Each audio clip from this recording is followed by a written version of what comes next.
Көп шәкірттер сабақ барысында тек тыңдаушы рөлін атқарудың себебі олардың көбісі әд-дәрсул мақлуб немесе әт-таълимул мақлуб деген әдісті білмегендіктен.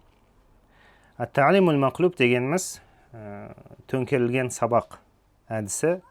Бұл жердегі фокус ұстазда емес, шәкіртте болу керек. Дәстүрлі сабақтарда ұстаз білімнің қайнар көзі болғандықтан сабақ барысында көбінесе сөйлейтін ұстаз. Ал шәкірт болса көбінесе тыңдаушы рөлін атқарып келеді.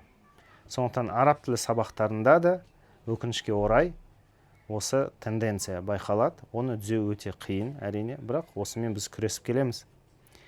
Шәкірттер тілді білім деп қарастырады.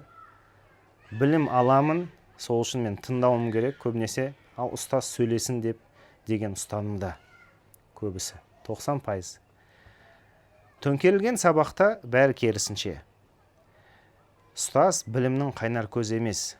Бір диалогты, мәтінді түсіну үшін саған ұстаз қажет болмайды. Белгілі бір дағдыны қалыптастыру үшін саған ұстаз емес, сен өзің жұмыс жасауың қажет. Ұстаздың рөлі бұл жерде тек нұсқаулық беріп отыру. Қалай практика жасау керек екенін көрсетеді. Ары қарай тренировка, спорт сияқты жаттығуды өзің жасап, тиісті дағдыға жеткізесің өзің. Тиісті дағдыны өзің қалыптастыруың қажет. Сондықтан араб тілі сабағында шәкірттер тыңдаушы емес, сөйлеуші болу керек.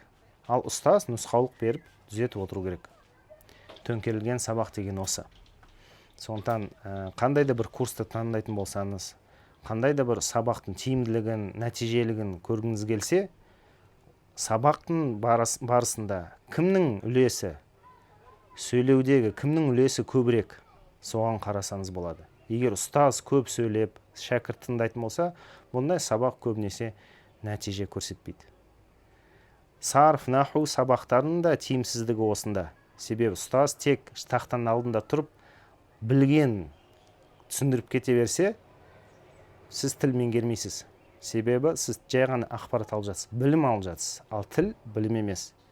Тіл ол дағды.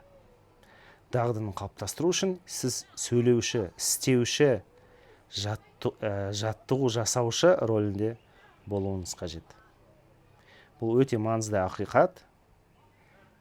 Әт-таълим әл-мақлуб. Араб тілін үйренгіңіз келсе, міне тура осындай әдіс іздеңіз.